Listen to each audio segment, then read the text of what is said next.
Synopsis of the 9th Tablet. Mankind proliferates. Adapa's line serves as royalty.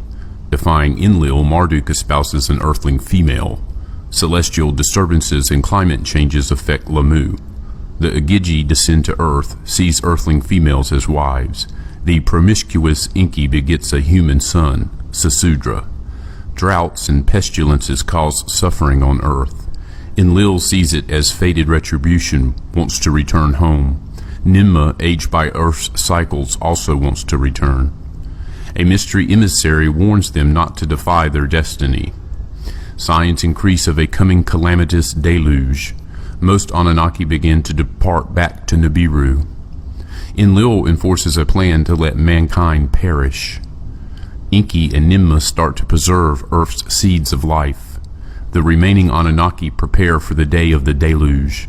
Nergal, lord of the lower world, is to issue the warning.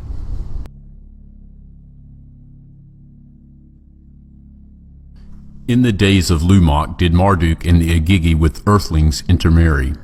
In those days on earth the hardships were increasing. In those days on Lamu, with dryness and dust was the planet enveloped. The Anunnaki who decreed the fates, Enlil and Enki and Ninmah with each other consulted. What conditions on earth and on Lamu were altering they wondered. On the sun flarings they observed, in the net forces of earth and Lamu there were disruptions. In the Abzu, at the tip of the white land facing instruments far observing they is installed. In the charge of Nergal, the son of Enki, and his spouse Irish Kigal, the instruments were put. To the land beyond the seas Ninurta was assigned, in the mountain land a band heaven and earth to establish. On Lamu the Agigi were restless, to pacify them Marduk was the task given. Until what are the hardships causing, the way station on Lamu must be kept, so to Marduk the leaders said. The three who the fates decree with each other consulted. They looked at each other. How old the others are, each one of the others thought. Enki, who the death of Adapa was grieving, was the first one to speak. More than 100 shars since my arrival has passed to his brother and sister, he said. I was then a dashing leader, now bearded, tired, and old I am. An enthusiastic hero I was, for command and adventure ready, Enlil then said. Now I have children who have children, all on earth born. Old on earth we became, but those on earth born are even older sooner. So did Enlil to his brother and sister ruefully say. As for me, an old sheep they call me, so did Ninmah wistfully say. While the others have been coming and going, turns on earth to serve taking, we the leaders have stayed and stayed. Perchance it is time to leave, so did Enlil say. Of that did I often wonder, to them Enki was saying. Each time one of us three to revisit Nibiru wished, word from Nibiru always our coming thereto prevented. Of that I too did wonder, Enlil was saying. Is it a thing on Nibiru, a thing on earth? Perchance the life cycles that differ it concerns, so was Ninmah saying. To watch and see what transpires the leaders decided. At that time fate, or was it destiny? In its hands the matters took. For it came to pass that soon thereafter Marduk to his father Enki came, a matter of gravity with his father Enki to discuss he wished. Upon the earth the three sons of Enlil spouses have chosen. Ninurta Ba'u of Anu a young daughter he espoused. Nanar has chosen Ningal, Ishkar Shala has taken. By Nergal your son Irish Kigal of Enlil's a granddaughter as a spouse was taken. By threats to kill her, her consent from her was extracted. To await my espousal, being your firstborn, Nergal did not await. The other four in deference my espousal are awaiting. A bride I wish to choose, to have a spouse it is my desire. So did Marduk to his father Enki say. Your words happy make me, Enki to Marduk was saying. Your mother too shall rejoice. To hold his words to Enki, Marduk with a raised hand to his father motioned. Is she one of the young ones who heal and succor give? Enki went on to ask. A descendant of Adapa she is, of earth, not Nibiru is she, Marduk softly whispered. With a puzzled look Enki was speechless, then uncontrolled words he shouted. A prince of Nibiru, a firstborn to succession, entitled an earthling will espouse? Not an earthling, but your own offspring, to him Marduk said. A daughter of Enki, who to heaven was taken she is. Sarpanit is her name.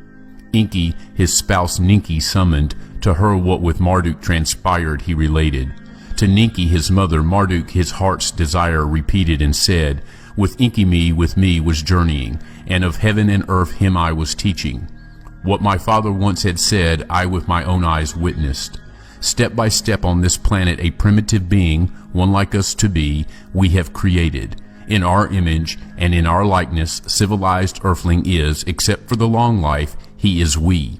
A daughter of Enki my fancy caught, her to espouse I wish. Ninki her son's words pondered. And the maiden, does she your gaze appreciate? So did she, Marduk asked. Indeed she does, Marduk to his mother said. This is not the matter to consider, Enki with a raised voice said. If our son this shall do, to Nibiru with his spouse he would never go. His princely rights on Nibiru he forever will forsake.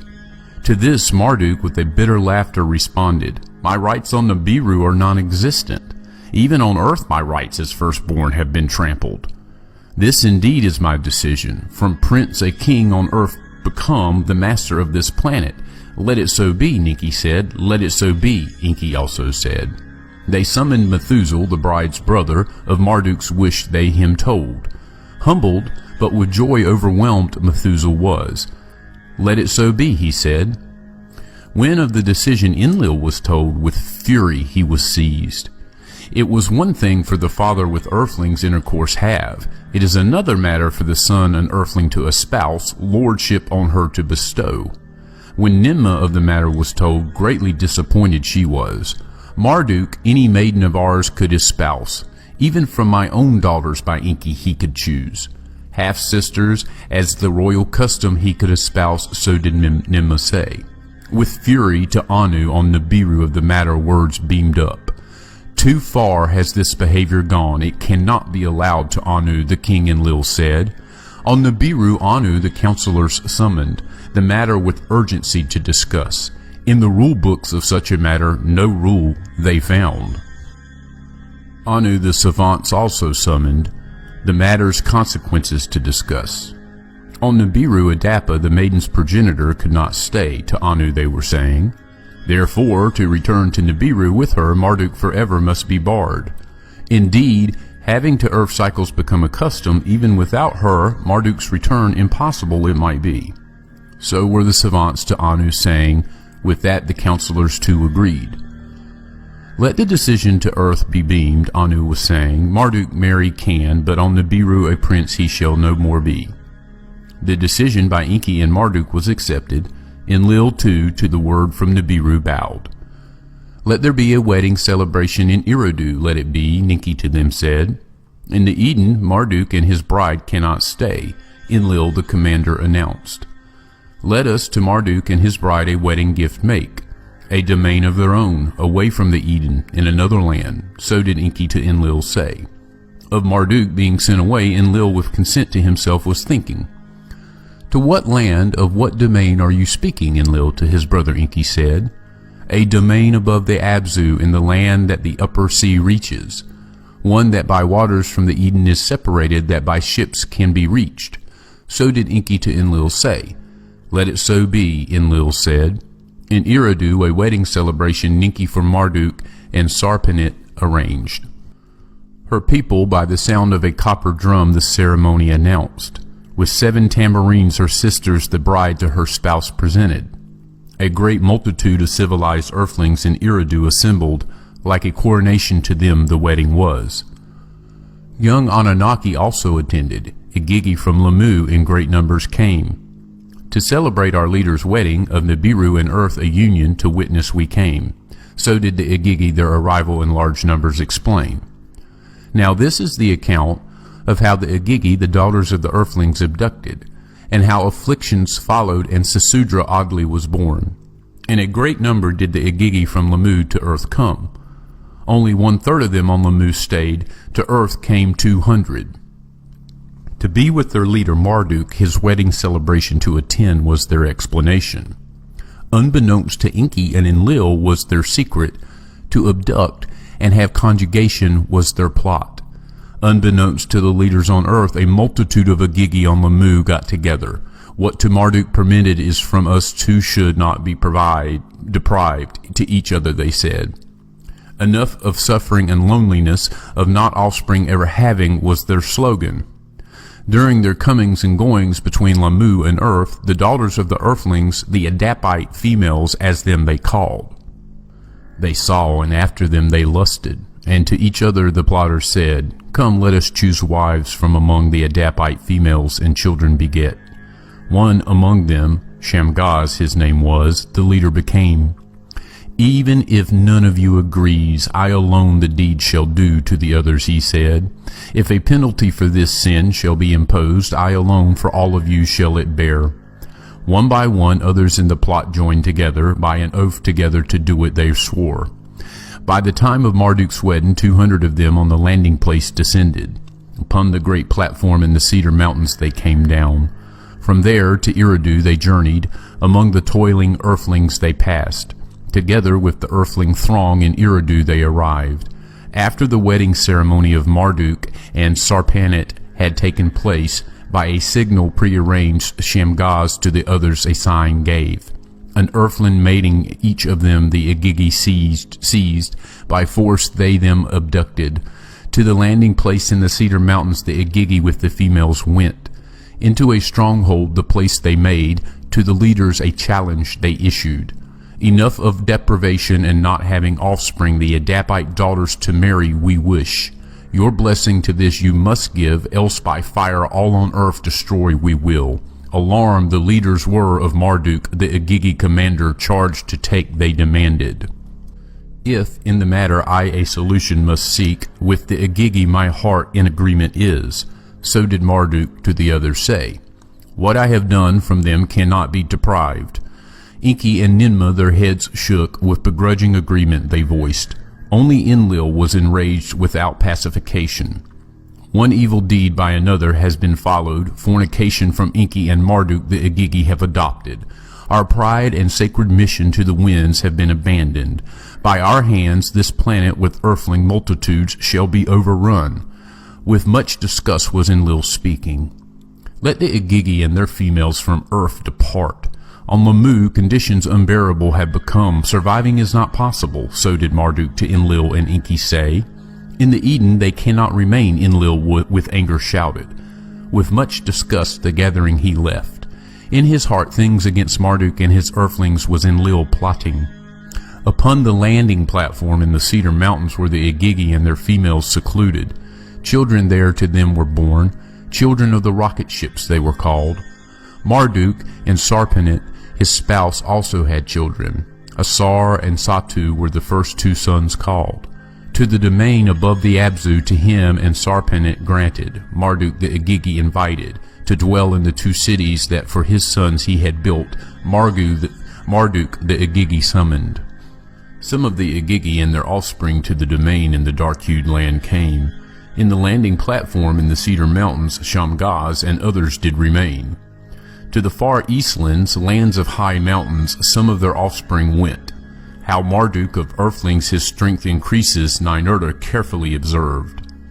What are Enki and Marduk scheming to his father Enlil, Ninurta said.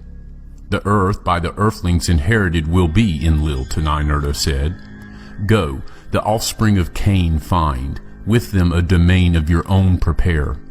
To the other side of earth Ninurta went. The offspring of Cain he found. How tools to make and music to play he them taught. In mining to engage and smelt and refine he showed them. How to build rafts of balsam trees he showed them. To cross a great sea he them guided. In a new land a domain they established. A city with twin towers there they built. A domain beyond the seas it was, the mountain land of the new bond heaven earth it was not. In the Eden, Lumok was the workmaster, quotas to enforce was his duty. The earthlings' rations to reduce was his task. His spouse was Badanash, the daughter of Lumok's father's brother she was. Of a beauty outstanding she was, by her beauty was Enki charmed. Enki to his son Marduk a word did send, to your domain Lumok do summon. How by earthlings a city to build there him teach. And when Lumok to the domain of Marduk was summoned, to the household of Ninmah in Shurabak, the haven city, his spouse Badanash he brought. From the angry earthling masses protected and safe to be. Thereafter Enki, his sister Ninmah in Shurabak, was quick to visit. On the roof of a dwelling when Badanash was bathing, Enki by her loins took hold, he kissed her, his semen into her womb he poured. With a child Badanash was, her belly was truly swelling. To Lumok from Shurabak word was sent, to the Eden return, a son you have. To the Eden, to Shurabak, Lumok returned, to him Badanash the sun showed. White as the snow his skin was, the color of wool was his hair. Like the skies were his eyes, in a brilliance were his eyes shining. Amazed and frightened was Lumok, to his father Methuselah he hurried. A son unlike an earthling to Badanash was born. By this birth greatly puzzled I am. Methuselah to Badanash came, the newborn boy he saw, by his likeness amazed he was. Is one of the Agigi the boy's father? Of Badanash Methuselah the truth demanded. To Lumok, your spouse, whether this boy his son is, the truth reveal. None of the Agigi is the boy's father. Of this upon my life I swear, so did Badanash him answer. To his son Lumok Methuselah then turned, a calming arm on his shoulders he put. A mystery the boy is, but in his oddness an omen to you is revealed. Unique he is, for a task unique by destiny he was chosen. What that task is I know not, in time appropriate known it shall become. So was Methuselah to his son Lumok, saying, to what on earth was transpiring he was alluding. In those days the sufferings on earth were increasing. The days colder grew, the skies their rains were holding back. Fields their crops diminished, in the sheepfolds ewe lambs were few. Let the son to you born, unusual as he is, an omen be that a respite is coming. So did Methuselah to his son Lumok say, let respite be his name. To Methuselah and Lumok, Badanash her son's secret did not reveal. Sesudra, he of long bright life days, she called him, in Shurabak he was raised. Ninmah on the child her protection and affection bestowed. Of much understanding he was endowed, with knowledge he was by her provided. Enki the child greatly adored, to read the writings of Adapa he him taught. The priestly rites how to observe and perform the boy as a young man learned. In the 110th Shar was Sesudra born. In Shurabak he grew up and espoused Imzara, and she bore him 3 sons. In his days the sufferings on earth intensified. Plagues and starvations the earth afflicted. Now this is the account of earth's tribulations before the deluge, and how the mysterious Galzu decisions of life and death in secret guided. By the conjugations of the Agigi and the earthling daughters was Enlil greatly disturbed. By Marduk's espousal of an earthling female, Enlil was much distraught. In his eyes the Anunnaki mission to earth had become perverted. To him the howling, shouting earthling masses an anathema became. Oppressive the pronouncements of the earthlings have become. The conjugations of sleep deprive me, so did Enlil to the other leaders say. In the days of Sesudra plagues and pestilences the earth afflicted. Aches, dizziness, chills, fevers the earthlings overwhelmed.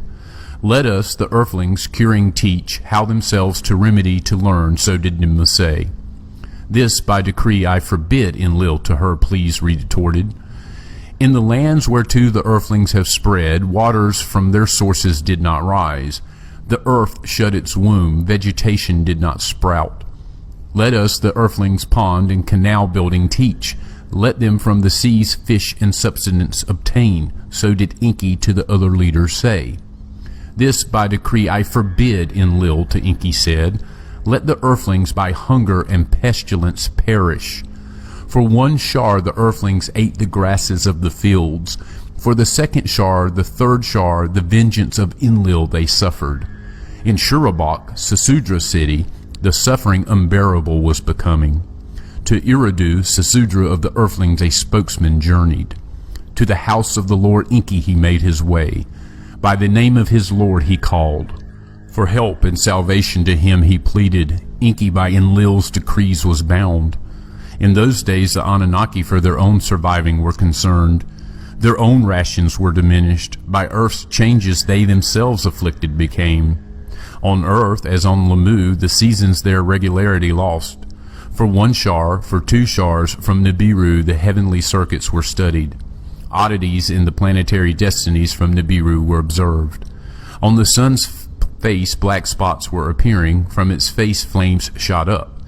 Kishar also was misbehaving. Its host its footings lost. Dizzying were their circuits. The hammered bracelet was by unseen net forces pulled and pushed. For reasons unfathomed, the sun, its family, was upsetting. The destinies of the celestials by unsavory fates were overtaken. On Nibiru the savants' alarms raised. In the public squares the people gathered. The creator of all, to primordial days the heavens is returning.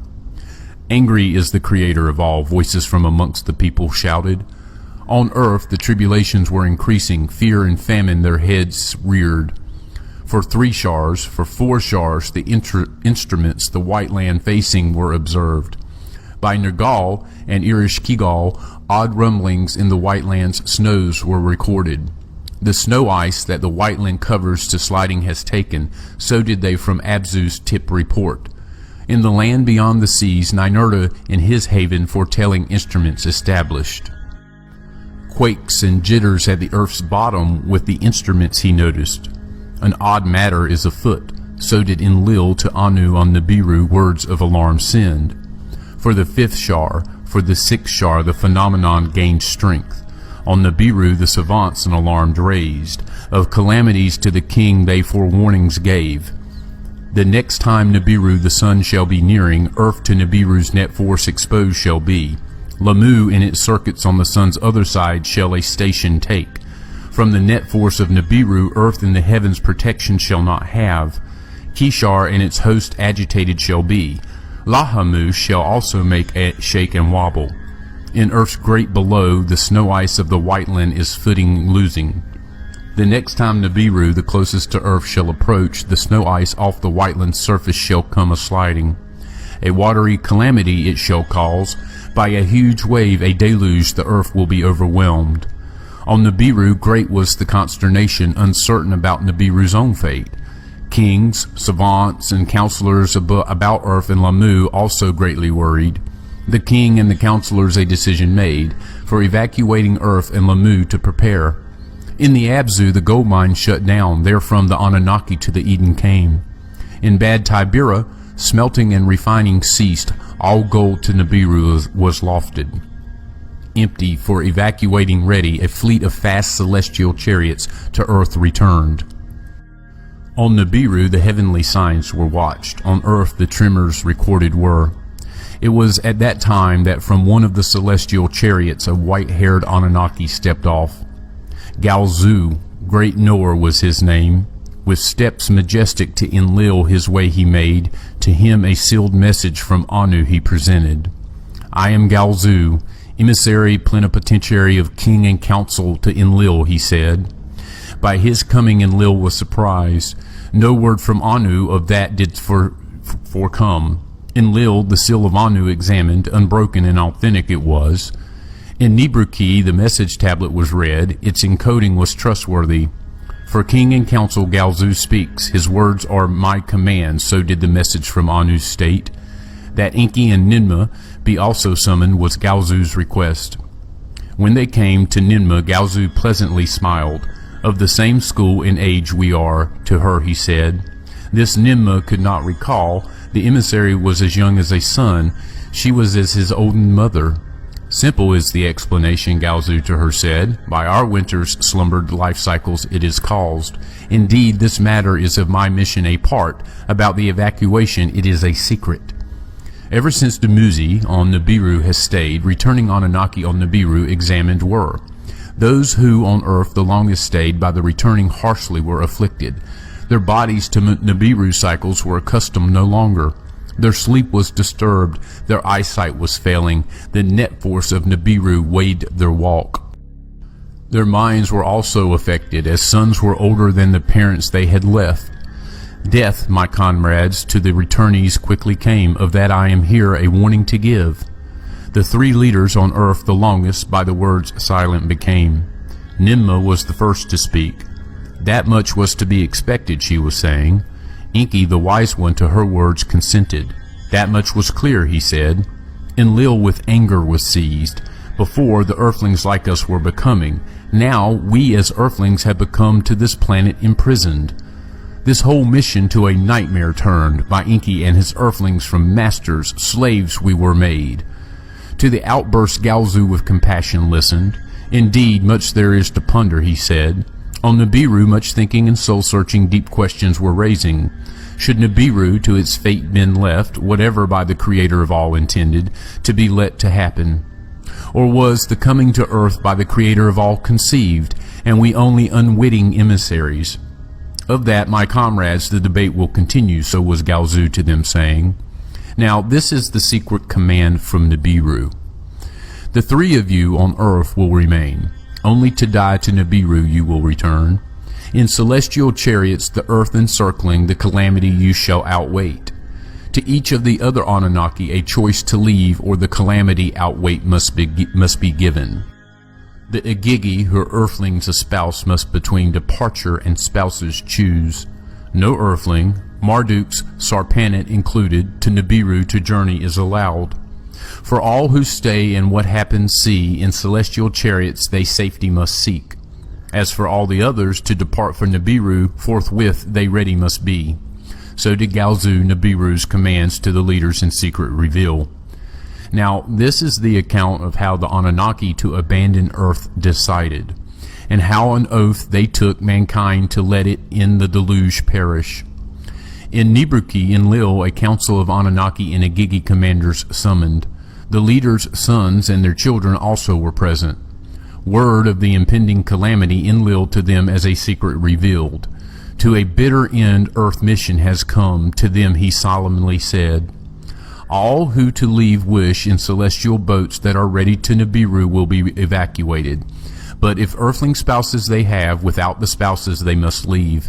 Igigi, who to their spouses and offspring attached are, let them to the highest peaks on earth escape. As for a few of us Anunnaki who will choose to stay, in boats of heaven in earth's skies we will remain. The calamity to outwait the fate of earth to witness. As the commander I shall be the first one to stay, so was Enlil saying. By their own choice will be the others. With my father I choose to stay, the calamity to face, so did Ninurta announce. To the lands beyond the oceans after the deluge I will return. Nanar, Enlil's on earth firstborn, an odd wish announced. The deluge to outwait not in earth's skies, but on the moon. That was his wish. Enki, an eyebrow raised, Enlil, though puzzled, approved. Ishkur, Enlil's youngest, to remain on earth with his father his decision made. Utu and Inanna, Nanar's children who on earth were born, to stay declared. Enki and Ninki to stay, and earth not abandoned chose, proudly they so announced. The Igigi and Sarpanit I shall not desert, Marduk with anger stated. One by one Enki's other sons their choice to stay announced. Nergal and Gibel, Ninagal and Ningizida and Dumuzi too. All eyes to Ninmah then turned. With pride her choice to stay she declared. My life work is here. The earthlings, my created, I shall not abandon. By her words, Anunnaki and Igigi to a clamor were stirred. About the earthlings' fate they inquired. Let the earthlings for the abominations perish, so did Enlil proclaim. A wondrous being by us was created, by us saved it must be, Enki to Enlil shouted. To this Enlil with his own shouted words retorted. From the very beginning, at every turn, the decisions by you modified were. To primitive workers procreating you gave, to them knowing you endowed. The powers of the Creator of all into your hands you have taken. Thereafter even that by abominations you fouled. With fornication Adapa you conceived, understanding to his line you gave. His offspring to the heavens you have taken, our wisdom with them you shared. Every rule you have broken, decisions and command you ignored. Because of you, by a civilized earthling, brother a brother murdered. Because of Marduk your son, the Agigi like him with earthlings intermarried. Who is lordly from Nibiru, to whom the earth alone belongs? To no one is no longer known. Enough, enough to all that I say. The abominations cannot continue. Now that a calamity by a destiny unknown has been ordained, let what must happen, happen. So did Enlil angrily proclaim. That all leaders solemnly swear to let events unhindered occur, of all Enlil demanded. First to take the oath of silence was Ninurta. Other of Enlil's side followed. Nergal of Enki's son was first to take the oath. Other of Enki's sons followed. To your command I bow, Marduk to Enlil said. But of what worth is the swearing? If Agigi their spouses will abandon, would not the fear among the earthlings spread? Ninmah was in tears. The words of the oath she faintly whispered. Enlil at his brother Enki gazed. It is the wish of king and council, to him he said. Why will you bind me with an oath, Enki his brother Enlil asked. The decision by you was made on earth, it is a commandment. The flood waters I cannot arrest, the earthling multitudes I cannot save. To what oath to bind me you therefore desire? So did Enki his brother ask. To let it all happen as if by fate decreed, let it as Enlil's decision be known. On Enlil alone let the responsibility forever rest. So did Enki to all pronounce. Then Enki from the assembly departed, Marduk with him also left. With quick words of command Enlil the assembly to order brought. Task for what was to be done he with firm decisions assigned. Between those who will depart and those who will stay the groupings arrange. Places for assembly to designate, equipment to collect, chariots to assign. First to depart were those who to Nibiru were returning. With much embracing and the locking of arms, and joy mixed with sorrow, the celestial boats they boarded. One after the other the vehicles from Sippar roared aloft. At first those left behind journey safely shouted, then muted were the cries. After the launchings toward Nibiru completed were, the turn of Marduk and the Agigi with earthling spouses came. Marduk them all on the landing place assembled, a choice to them he gave. With him and Sarapanet and 2 sons and the daughters to Lamu go, there the calamity outwait. Or to distant mountain lands on earth disperse, a haven from the deluge to find. Enlil then of those who remained took account, by groupings to them chariots he assigned. Ninurta to the mountain lands beyond the oceans Enlil directed on earth's rumblings to report. To Nergal and Erish-Kigal the task the white land to watch Enlil assigned. To guard against an onrush of earthlings to Ishkur the task Enlil gave, to bar access, barrier and bolt to erect and bolster. Of all preparations Sippar, the place of the celestial chariots, was the center. To Sippar Enlil the tablets of destinies from Nibiru moved, a temporary bond heaven-earth was there established. His brother Enki Enlil then addressed, to him he was thus saying, However, if ever the calamity might be survived, let all that had happened be remembered. Let us tablets of records in Sippar in the depths of earth safely bury. Let what from one planet on another done in days to come uncovered be. Enki his brother's words with approving accepted. Mies and other tablets in golden chests they stored. In the depths of the earth in Sippar for prosperity they buried. Thus ready for the signal to depart the leaders awaited. The approach of Nibiru in its great circuit with apprehension they watched. It was at that time of anxious waiting that Enki his sister Ninmah addressed. To her was Enki thus saying, In his preoccupation with the earthlings, all other living creatures Enlil lost attention. When the avalanche of water sweeps over the lands, other living creatures, some by us from Nibiru originated, must from earth itself evolved. In one sudden swoop to an extinction shall be doomed. Let us, you and me, their seed of life preserve, their life essences for safekeeping extract. Ninmah, she who gave life to the words of Enki favor gave. I shall do it in Shurabak, you do so with the Abzu's living creatures. So to Enki she said. While the others sat idly waiting, Enki and Ninmah a challenging task undertook. Ninmah in Shurabak by some of her female assistants was helped. Enki by Ningazita in the Abzu at the Olden House of Life was assisted. Male and female essences and life eggs they collected. Of each kind, two by two they in Shurabak and the Abzu preserved. For safekeeping while in Earth's circuit to be taken thereafter the living kinds to recombine. At that time word from Ninurta came, Earth's rumblings ominous are. At that time word from Nergal and Ereshkigal came, the white land is shaken. In Sippur all the Anunnaki gathered, the day of the deluge they awaited.